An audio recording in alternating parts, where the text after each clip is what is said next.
James Skrmetta Show live from Atlanta, my hotel room here in Atlanta, Georgia. I'm sitting on the most uncomfortable chair ever. The beautiful Atlanta skyline is behind me. In my hotel, just got done with work for the day, and I had a bunch of people. I don't even know how to sit. I don't know what to do. I feel like I'm on a casting couch or something. If I just got done with work and had a bunch of people texting me today saying, "Hey, where the hell's the pod?" So I figured I'd come up here back in my room and go ahead and knock one out real quick and get this out for the people for Wednesday. Tomorrow's Wednesday. For Wednesday release. So if you're watching on YouTube and I look like total garbage, it's because been up all day, on my feet all day, just sat down. If you're listening on iTunes or Spotify, I look gorgeous, bottom line. So today, we got a lot of stuff to talk about. Mostly, we've got Taysom Hill, obviously coming out saying he's a franchise quarterback. Thoughts on that. The XFL, an update on China, and the Oscars. So let's get into, first let's talk about my travel a little bit here. So, last time we talked, I was in my hotel room in McKinney, Texas. And I recorded that, I think, on Monday. So or maybe Sunday. The first day, maybe Sunday. The first day I was in McKinney. And McKinney is right outside of Dallas, about 30 minutes outside of Dallas. I'm also filming this on my new iPhone 11. Can't hide money. Not a big deal. Don't make a big deal out of it. Don't make a big deal out of it. It's not a big deal. But finally upgraded from the iPhone 6. This is my third iPhone. I had the 3. I had just a regular phone, like a slide phone. Went from that to the 3. Then went from the 3 to the 6. And then from the 6 to the 11. So I guess I had the 6 the longest, if you look at it like that. And so hopefully this sounds better, looks better, all that stuff. All the pictures and stuff have been way better, so I'm sure this is way better. But McKinney, Texas is an interesting place because, so I'm from Mississippi, and Mississippi I feel like is stereotyped really poorly. I feel like a lot of the stereotypes for Mississippi aren't true. I feel like a lot of things you hear about Mississippi isn't true. Especially where I'm from, South Mississippi, where it's almost like Vegas or Atlantic City. People talk about Mississippi like it's dirt roads and no shoes. I live in a city with 14 casinos, so I've never understood the Mississippi stereotypes, but I hear them all my life being from there. Texas, and this is going to sound bad, I guess, but to me, Texas is stereotyped almost by themselves. Like Texas wants to be Texas. Texas wants to be that stereotype. Everything really is bigger in Texas. And this was the first time I'd ever been to Dallas or been to Texas really at all. Spent any time in there. And everything's huge. I was there for the Super Bowl, as you all know, because we did the Super Bowl podcast from Texas. But the bar I was at got a beer. And the lady came up to me and she was like, "You want a small or a tall?" Normal question. And I said, "Well, I'll take a tall. Mama didn't raise no bitch." And she brings me out this goblet. It looked like a jacuzzi, like a jacuzzi sampler. And it was the 36 ounces was their tall. 36, 3 beers. So Texas does it. But it's just so wide. Like all the buildings are wide open. Every piece of land wide. There's nothing on top of each other. It's very spacey. Football's king. I was at a high school where it was a 3 high school district. And each high school had 3,000 students in the high school. And then it was next to the biggest school in Texas, which had 7,000 students in the high school. The football stadium seated like 14,000 people. It was crazy. A lot of just Texas. I was talking to the football coach, and he played at Texas Tech. And I was asking if he roots for if he roots for Texas Tech or Texas, and he said, and I quote, "I root for the state of Texas." So Texas was a really interesting place. I didn't get to venture outside of McKinney very much. McKinney, it seemed small. It seemed like a normal city. And then when I was leaving, I saw the population sign, and it said McKinney population 170,000, which is a pretty damn big city for it just to be like a kind of suburb thing in Dallas. But so Texas was cool. That was all last week. I spent 2 days home, and then I came back, or I hit the road again. Now I'm in Atlanta, and I've been to Atlanta a bunch of times. Been to a bunch of Braves games. My first Braves game, not one of my first Braves game. I'll tell this little story before we move on to the actual itinerary here. I was probably maybe 9 years old, and when I grew up, TBS played every Braves game, so I loved the Braves. I couldn't wait to go to a Braves game. Chipper Jones, Andrew Jones, Maddox, Smoltz, Glavine, Mark Wohlers, all those guys were, Javi Lopez were my heroes. So I go to a Braves game with my whole family, and my mom, dad, aunts, uncle, cousins, and me and my dad go to the field for warm-up, like the batting practice. And I remember, oh my God, what was his name? Michael Tucker, Chris's brother. Michael Tucker, one thing I noticed, I'll tell us after this, but Michael Tucker was in the outfield shagging fly balls. And he was shagging fly balls, and he turned around and threw one to us, to the fans. And it fell in between where the stands are, and there's like a gap in between the fence and then the actual stands. Kind of like where security can walk behind, they can drag, they can drive carts, whatever. And it fell back there. And my dad just jumped down there. And jumped down there, grabbed the ball, climbed the wall back up, came and sat next to me, gave me the ball. We high-fived. It was cool. Now, I was a relatively logical kid, and I think I realized, I don't think you can do that. I think we're probably going to get in trouble for this. Big trubs. And he just kind of was like, hey, no big deal. No harm, no foul. I'm not here to blow up the building. All cool.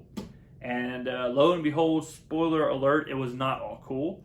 And security swarmed us, and I was sitting there with the Michael Tucker baseball in my hand as they were dragging my dad up the stairs, or up the ramp with his hands behind his back, head down, 10 security guards dragging him to who knows where.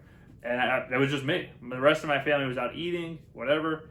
So I was just sitting in the stands, crying, and didn't know what the hell happened. So finally, eventually, the security brought me to my parents, or however it worked, and told them what happened, and so the rest of my day was just an emotional mess. And finally, about the 5th inning of the actual game now, this is hours later, I'm sitting there, thinking about, I'm gonna have to go visit my dad in prison for the rest of my life. He's probably already got the death penalty, so I already had to plan for what I'm gonna say. All those things. Do I turn to a life of crime? Do I become a vigilante? What do I do the rest of my life? Do I become Batman? I don't really like bats. I'm not a big fan of the color black. I don't look great in that. I can't wear a mask. So I'm thinking about all these different things. And I turn around, and there's this guy in an Atlanta Braves hat, Atlanta Braves jersey, sunglasses, sitting next to my mom. It's my dad. And he just walked back in the stadium, bought all new clothes, all new wardrobe, and watched the game. And that was it. And that was my first experience in Atlanta. But Atlanta it's cool. I like Atlanta. It's the South. I like the South. I like all that stuff. One thing I definitely learned about Atlanta, or while I'm in Atlanta, is that it's Girl Scout season, for sure. Girl Scout cookies are everywhere. Girl Scout season, or as R. Kelly calls it, speed dating. Girl Scout cookie season is here. I was coming from the airport. It was raining really bad. And this little girl, probably, I don't know, 9 years old, 10 years old, ran up to me with an umbrella. And she was like, get under the umbrella, sir. Get under the umbrella. I'm like, oh, this is so nice. What a nice thing to do. I'm soaked. How nice. Just bringing me to the carport kind of area. And as we're under this umbrella, she's turns into a drug dealer. She's like, you want a box of tag-alongs? You want a box of Samoas? I'm like, what the hell? No, lady, I just wanted the umbrella. She's like, I got some Thin Mints. So I just scooted off from the umbrella. I just had to get out of there. So I got wet. I got soaking wet just to get away from her. Talk about hustler, man. Those damn Girl Scouts, are spawns of Gary V. Like if you know Gary V, Mr. Hustle himself, these Girl Scouts, they all have to be multimillionaires. I mean, they are the original Arbonne. They are the original pyramid scheme, the original multi-level marketing scheme. They are Roden and Fields if Roden and Fields could bake. That's what a Girl Scout is. Girl Scouts, I don't know who bakes these damn cookies. Like, are they in cahoots with the Keebler elves? I don't know. I don't have the answers. I don't have the answers, Sway. But somehow they're peddling the most cookies in the world, and they're selling them, as far as I know, only by loitering outside of Walmarts. I mean, can you order Girl Scout cookies, or do you have to get hassled by some 9-year-old named Ashley? I don't know. But Samoas are the best Girl Scout cookies, and that's not even close. But to move on a bit to the real news, now that you've heard enough about my weeks.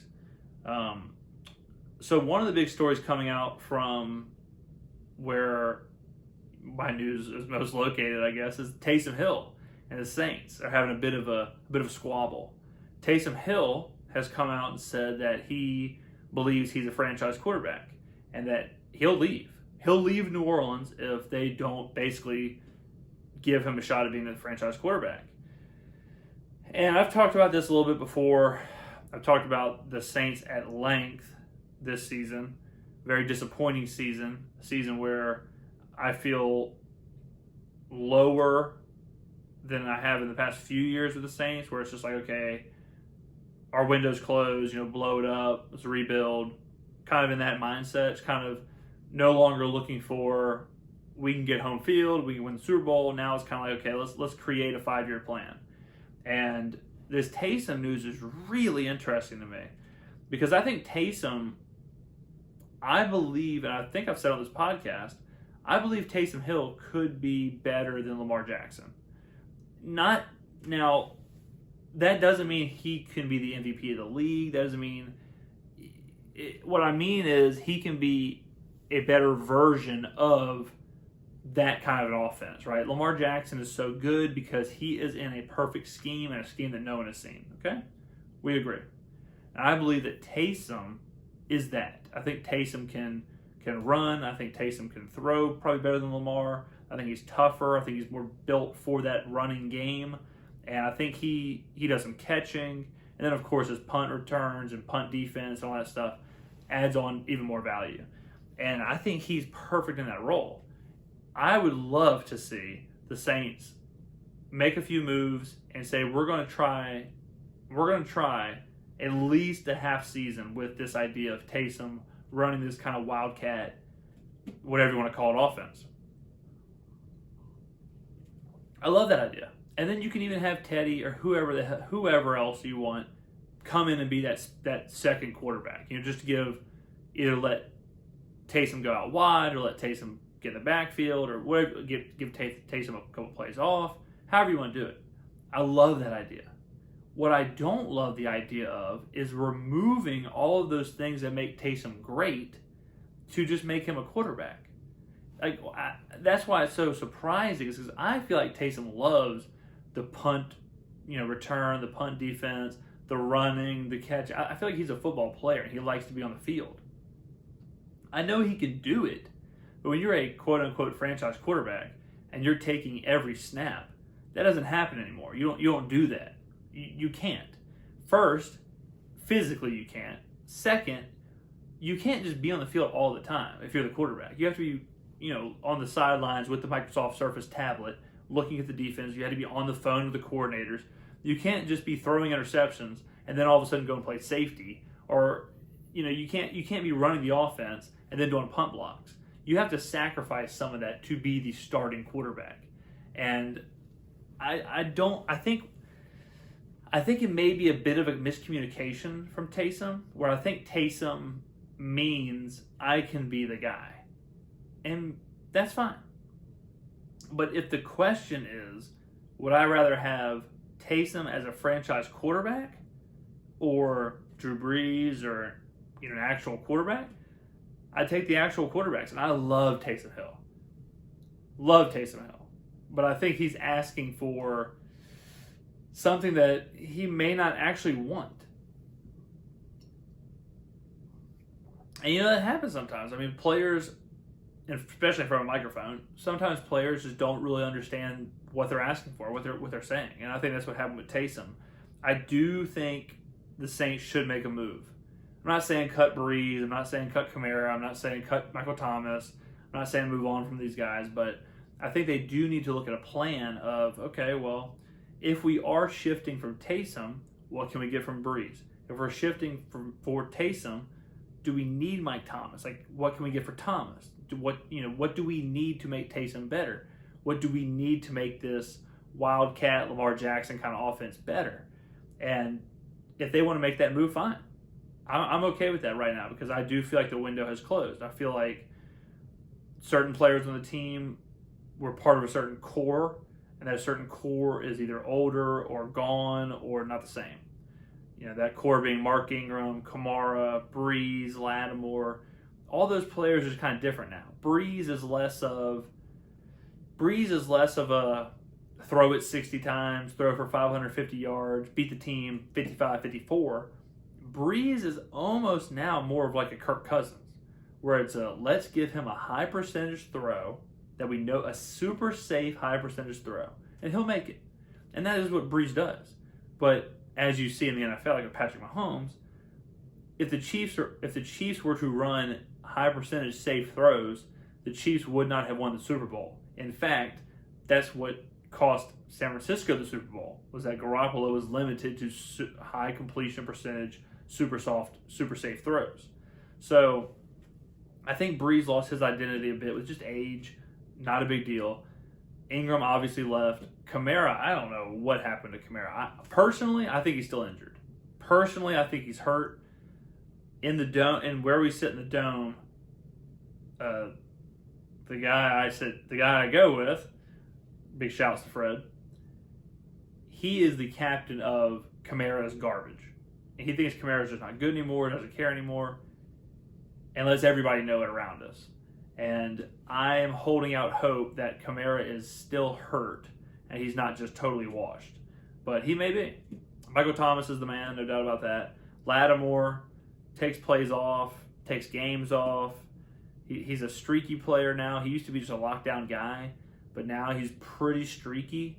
He's good against good matchups. He likes to get up for the big game. But even in the Vikings game, playoff game, there was a few times where he just took plays off, a few times where he gave up on a play. I mean, he got hurt at the end of the game, so what can you do there? But there was a play down where I was sitting. So if I'm looking past the visitors' side, going to my right, there was a play where Cousins was scrambling, and Lattimore just quit. Lattimore just thought the play was dead. And Cousins ended up completing like a 3rd and 15. And that was backbreaking. But, yeah, I hate to see this from Taysom. I really do. I hate to see this because I think he does fit into the Saints' future. I think he does fit into what the Saints should be doing.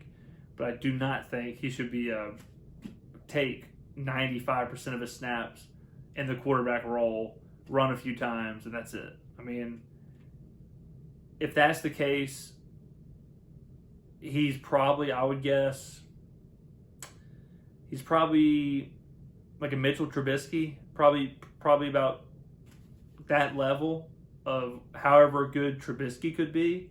That's probably where Taysom could be, because Taysom runs a little bit better. Probably relatively similar throwing the ball. Taysom's probably a better overall football player. So, however good you think Trubisky could be, I would say Taysom could be. That's probably the comparison I would make. That it's the same group. It's like Trubisky, Garoppolo, Taysom.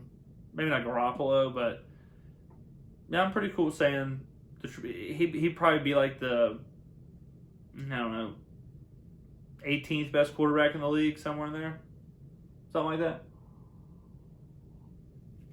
Unless we see this offense I'm talking about, unless we see a totally revamped offense, one of a kind, totally new thing, but that's different.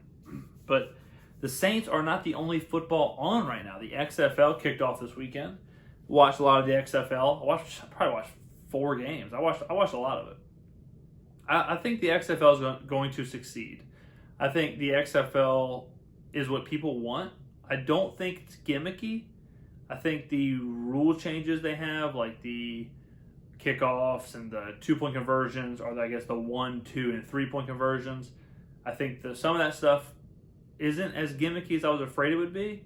And I think it's enough football to where people want it. People just want football. In America, they want football. And people point to the AAF, the American, whatever it was called, that folded last year after like 6 games. The deal with that was they couldn't pay players off the bat. They couldn't pay players. They couldn't pay officials. They couldn't pay coaches. The XFL has no problem paying anybody. I mean, it has big backers. It has big backing from Vince McMahon, the WWE, these networks. I mean, it was covered all over the place. So the funding is there. And it's enough football to where people like it. In Europe, a lot of, like, we know the Premier League, right, for soccer, where like Chelsea, Arsenal, Manchester United, Manchester City, where they play. So what Americans fail to realize is that a lot of Europeans and a lot of Englishmen watch lower level soccer as much as they watch the Premier League. So if their club is in the lower levels, they watch that lower level. They don't care about the Premier League. They care about the sport of soccer. Just like how in America we only have the NFL. But I feel like if we have the NFL and the XFL, I feel like people generally just want to watch football on Saturday and Sunday. That's pretty much a general rule. And I think people will recognize the game enough. It'll look enough like the NFL. It'll have players that have played in the NFL, players they know from college. And I think that people will say, you know what? It's Saturday. I'm cracking open a cold beer and I'm watching the XFL.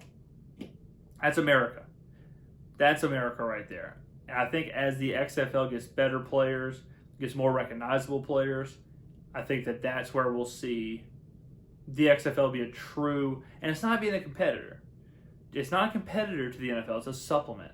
It's almost like eating dinner and then taking like a fiber, like Metamucil at night or something. You know, like Metamucil is not trying to replace your. I sound 1,000 years old. I don't take Metamucil, I swear. But Metamucil is not replacing your steak and potato. Metamucil is just supplementing your diet, right? So that's what the XFL is doing. The XFL is not trying to go head up against the NFL.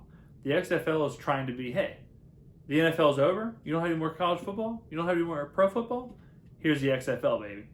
And as players get more accustomed to the XFL, and these players like Cardell Jones and players who had a really successful college career and couldn't hack in the NFL, they can go to the XFL and maybe star. Obviously, these players are probably too far past their prime now, but the Kaepernicks, the Manziels, the Tebows, those guys, even the guys, the Colt Brennans and the Timmy Changs, the guy who just went and lit it up in college, and then the Jason Whites, the Eric Crouches, the guys who went to the NFL and just couldn't find a spot, go to the XFL, dominate. We're one player away, I think, from the XFL being a real thing. I don't mean a big celebrity. I mean just a big, like a fun player to watch. Just a guy who's going out there, slinging it around, electrifying any position, really. I mean, it doesn't have to be a quarterback. It helps if it's a quarterback, but just going out there and dominating. Someone that people just love to watch. The XFL is one player like that away from really taking off. And we're only a week into the season. And sports betting being legal now, mostly, is obviously going to help people. Some people, not me.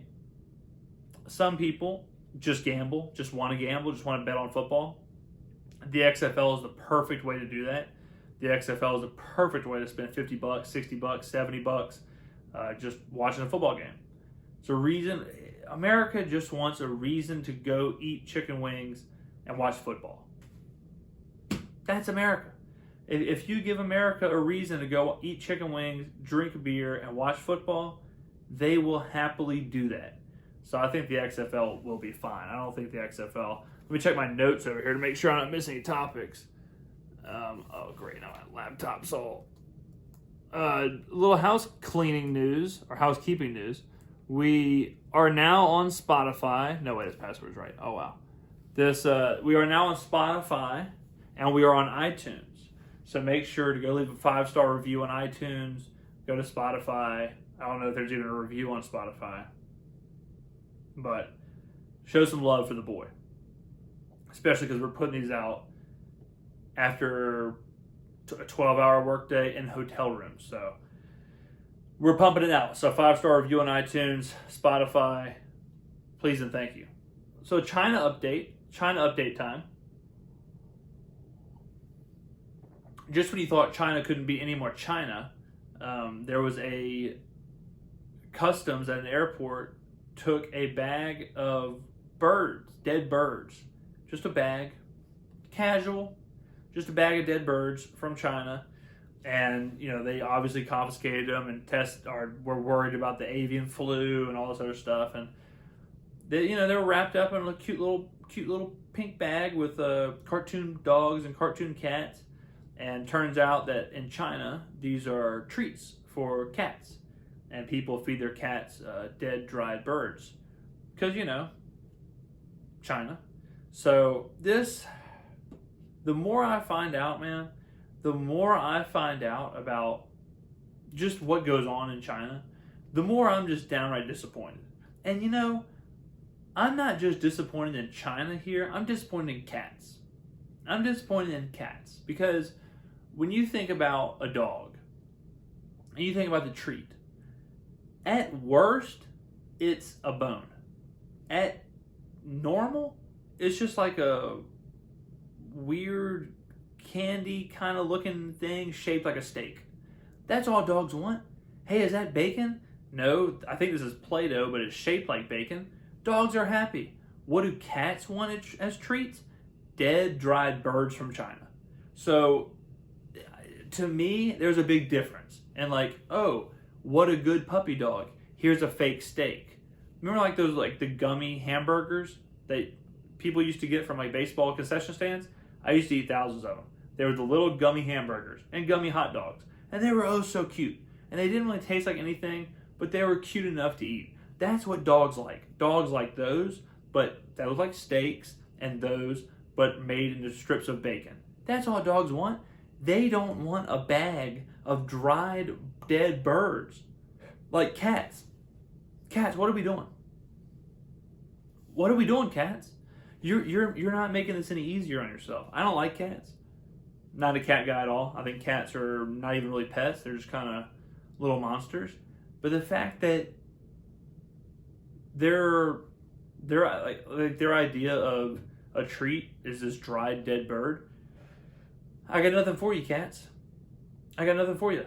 I don't want to go buy a bag of these birds. The fact that they sell them makes me sick to my stomach, and I could not be any more surprised that's obviously sarcastic, that it's in China. You know what's in China? Coronavirus. You know what else is in China? Obviously big-ass factories full of dead, dried birds. You know where it sounds like coronavirus might have started? A big-ass factory of dead, dried birds. These, like I said in a couple podcasts ago, they're eating porcupines, bat soup, they're feeding their cats dead, dried birds, and eating their cats, then eating some frogs or something, then watching some anime.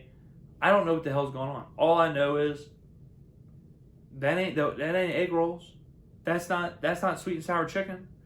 That's all I know. And it's just getting worse. These dead, dried birds, how insane is it? How insane is it that they found a bag of dead, dried birds? And it's just like, what's the big deal? That's just what my cat eats. What? That's not just what your cat eats. If my neighbor, and my neighbor didn't have cats, but pretend like my neighbor had cats. I don't mean the hotel, I mean in my house. If my neighbor at my house had cats, and she was like, hey, I'm getting some mail tomorrow, and but I'll be out of town. Can you grab it for me? And I went to her mailbox. It was a bag of like a great value bag of just dead, dried birds. I would call the police.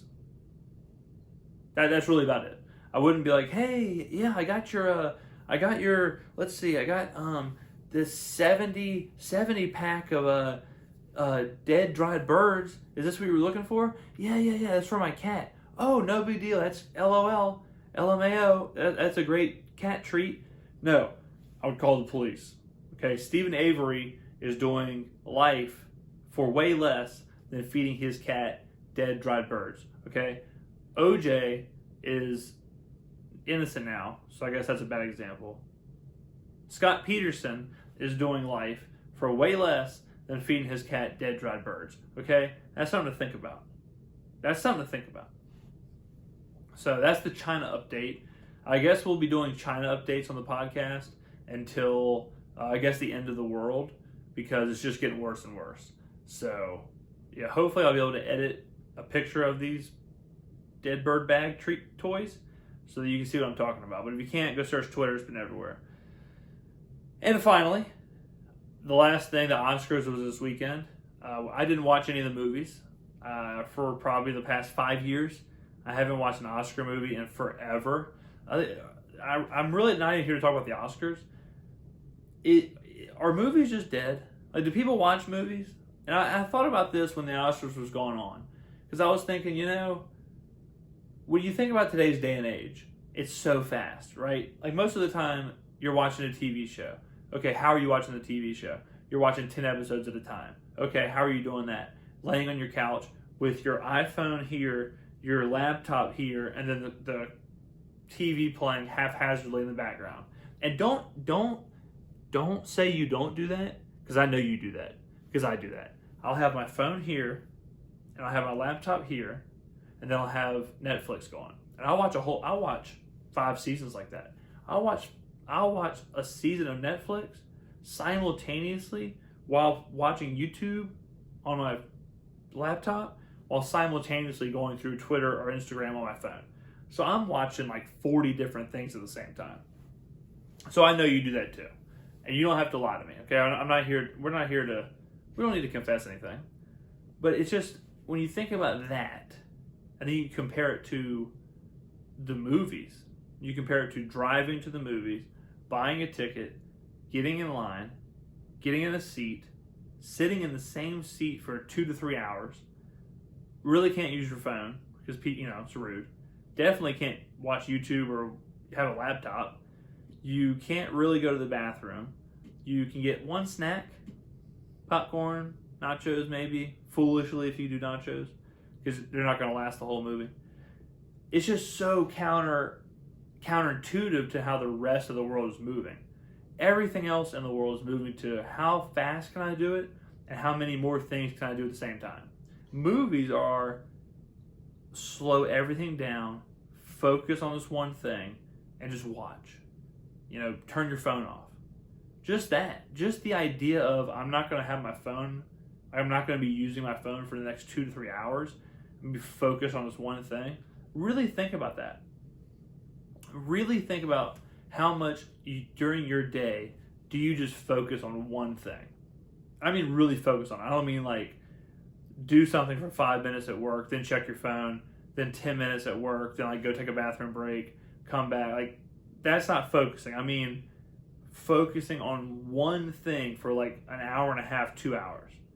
When's the last time you've really done that? How much do you do that? People don't even read, much less focus on something for an hour, hour and a half. So I think movies, not to mention too, the whole idea of going to the movies is so opposite. What's the new thing everything's trying to do? Stream instantly. Boom, on your TV. Netflix, Amazon, Hulu, everything is trying to be digital within one app, within one icon. Should be everything you need. Rent movies, buy movies, watch shows, whatever. They don't want this. People don't even want their TV series to last more than about 10 hours. People want to watch a whole season of You or Game of Thrones or whatever. They don't want to watch one episode per week. That's how just fast everything is. That's how immediate everything is. They want their Hulu, they want their Netflix, they want their shows, they want their movies on their clicker, on their TV immediately. They don't want to get dressed. They don't want to go buy. And then you think about the price. Okay? Netflix, what they're used to paying, $12 a month, whatever it is. Hulu, same thing. Sling, $10 a month. I mean, the list goes on and on. Disney Plus, like $4 a month. And then you talk about going to a movie theater and paying $12, a ticket than $6 in snacks, at least. You're talking about $20 for one night for a 2-hour movie compared to $20 a month for Netflix, Disney Plus, and Hulu, and ESPN Plus, I guess. It just seems like movies might be kind of backwards. I mean, I hadn't even heard of half these movies. I had not heard of the movie Renee Zellweger was in. I had not heard of Parasite. I thought Parasite was a sequel to The Human Centipede, and I was pretty cool with that until I realized that there was no centipede. And so I was like, maybe I don't want to watch Parasite. Ever since The Human Centipede, I just watch movies for like 10 minutes, and if another person isn't attached to another person, I'm out. I'm not watching. That Human Centipede ruined movies for me. You know, I watched Godzilla the other day. 20 minutes in, I was like, why is this Godzilla not attached to that Godzilla? I'm out. Okay? No mas. No thanks. So Human Centipede, I know, changed movies for me. Once you go through the plot line of, what's the plot? This guy's face is tied to this guy's butt, and this guy's butt's tied to that girl's face, and they have to walk around in this yard over here, and this doctor, scientist, is kind of watching them. Once you get past that plot line, it's hard to be like, okay, what am I watching now? And it's like, you know, a reboot of Queen Elizabeth's life or something. The plot only has to get crazier. It has to get crazier. It can't go the other way. You can't be watching 1917 like, oh wow, this is a really nice depiction of wartime. You know, it's like, let's tie some faces to butts, ladies and gentlemen. But thank you guys. Let me know in the comments below what you think. Are movies over? Are movies done for? Will we ever go back to the movies? Are the Oscars just kind of sad at this point? Are the Oscars just a reason for Brad Pitt and Leonardo DiCaprio to hang out for a night? Is that all the Oscars are? Let me know in the comments, guys. Thank you very much for listening. I'm hoping to have this out. This is my first time doing this on the iPhone, so I'm not sure how this is going to go. I'm going to use iMovie and GarageBand. Which one is it? I think it's GarageBand. I'm going to use those two to try and export. So hopefully everything looks good. So we will see. iPhone 11's first try at this. So I'm very excited to see. Hopefully I'm shooting this blind because I'm looking at the back of my phone. So I can't even see if I'm in the frame. So I might not even be in the frame. Might be like half my head cut off. Really don't know. The Atlanta skyline should look good. Weather's been pretty good tonight. Last night was super foggy, so it's really nice. You can actually see it. And thank you very much for listening. I will give you a look. I'll actually grab the camera here and give you a look at the skyline as we exit. Oh, that might be my ceiling. If you're listening on iTunes, sorry, but there we go. So, good night from Atlanta.